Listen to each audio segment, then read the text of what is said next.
Bom, vamos voltar a falar sobre a crise política no Reino Unido. Boris Johnson não aguentou a pressão depois de uma debandada geral de integrantes do governo e renunciou hoje como líder do Partido Conservador. Ele segue à frente do governo até a escolha de um novo premier, até essa transição completa, então. Para explicar os desdobramentos dessa decisão, vamos conversar agora ao vivo com o professor de Relações Internacionais da SPM, professor Leonardo Trevisan, que mais uma vez faz a gentileza de nos atender. Oi, professor. Bom dia para você. A gente acompanhou mais um líder do Reino Unido que deixa o cargo, né? É bom a gente lembrar que o sistema deles não é como aqui no Brasil, né? Do presidencialismo, é bem diferente. É claro que quando não há mais governabilidade por lá, eles deixam os cargos, mas nunca é um processo simples. Para a Grã-Bretanha, é claro. Como é que fica a situação por lá a partir de agora e o que dá para a gente esperar do tempo dessa transição também? Bom dia, Roberta. Bom dia, Daniel. Bom dia a todos que nos escutam, né? Olha, Roberta, eu acho que você fez um resumo perfeito da situação. Não é como aqui, não é? Nós temos uma mecânica lá que é bem própria deles e que aconteceu inteira com um episódio envolvendo Boris Johnson, né? Se você olhar, você fala, ele foi pego em mais uma mentira, por isso caiu. Não, não é bem assim, né? Ele já tinha sido pego numa mentira muito maior que essa.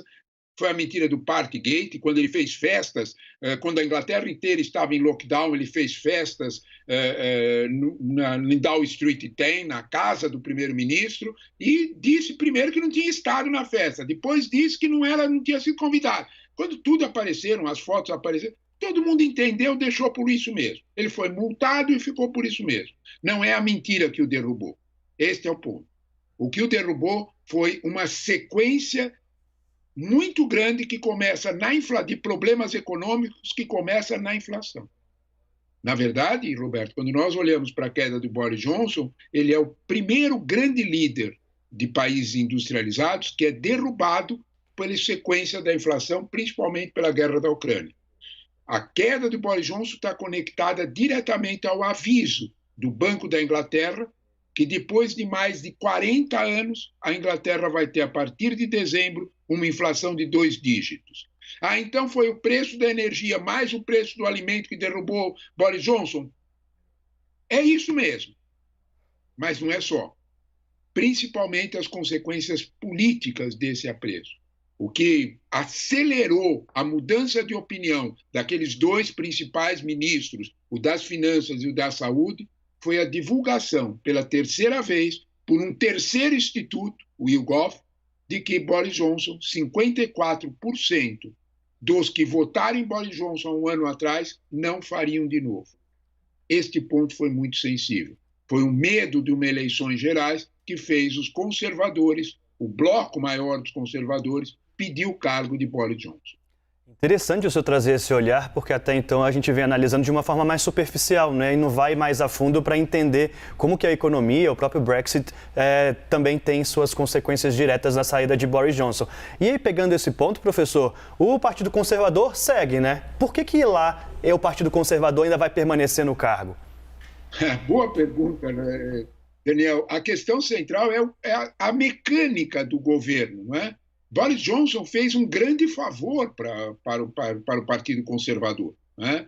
Quando nós olhamos para isso, nós temos que entender o que é que Boris Johnson representa.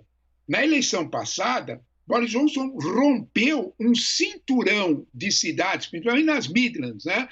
Mais para o norte da Inglaterra, rompeu um cinturão de cidades que por 80 anos votavam nos trabalhistas. Boris Johnson foi lá com promessas muito efetivas, principalmente com a ideia que ele dizia de cortar impostos, e pegou esses votos trabalhistas para ele. Resultado, 308 cadeiras no parlamento inglês.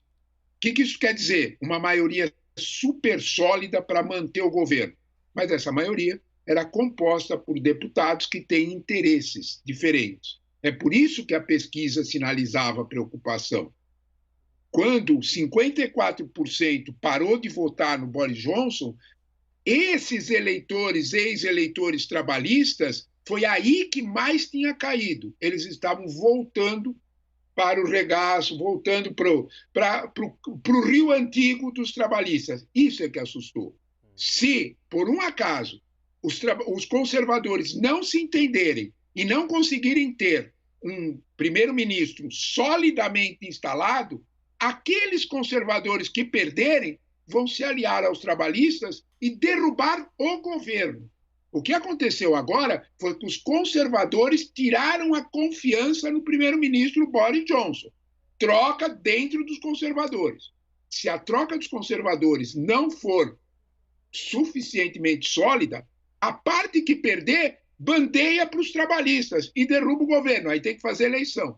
Eleição em que esses redutos trabalhistas voltam para eles. Equação parece complicada? Parece sim, mas o que tem por trás disso é um fato muito real.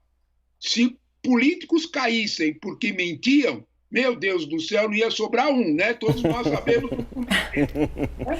Então, isso até o chinês, todos, né? Ele não caiu porque mentiu, era mais uma, tudo bem. Ele caiu porque, de alguma forma, o Banco Central inglês está avisando. Olha, o quadro vai ficar pior.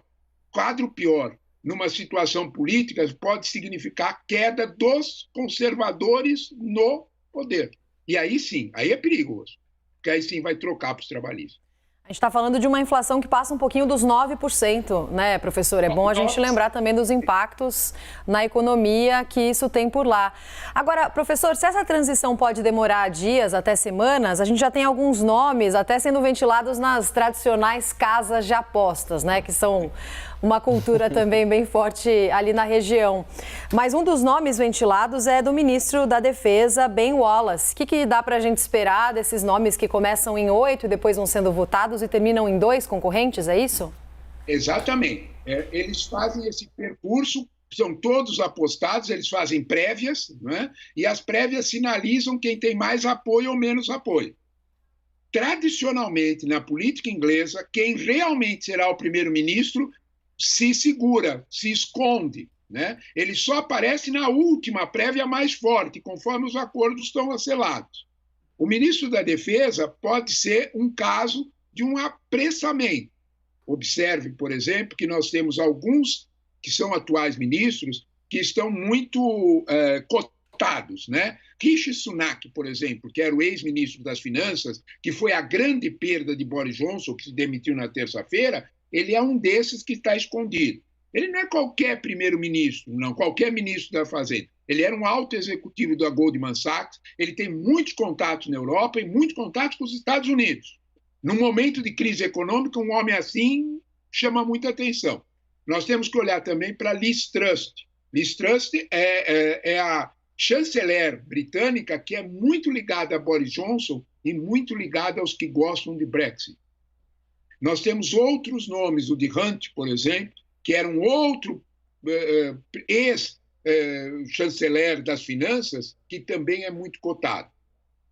Em outras palavras, nós precisamos esperar a primeira prévia para sentir, de algum modo, quem é que, de fato, tem cacife para bancar a sua nomeação para primeiro-ministro na sucessão de Boris Johnson.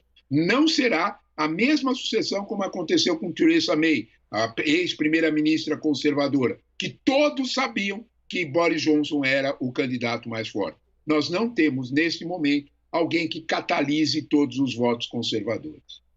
Professor Leonardo Trevisan, sempre um prazer e uma aula receber o senhor aqui no Live CNN. Até uma próxima. Obrigado, Daniel. Obrigado a vocês. Obrigado, Roberta. Até uma próxima vez com vocês. Muito agradecido. Bom dia a todos. Tchau, tchau. Valeu, professor.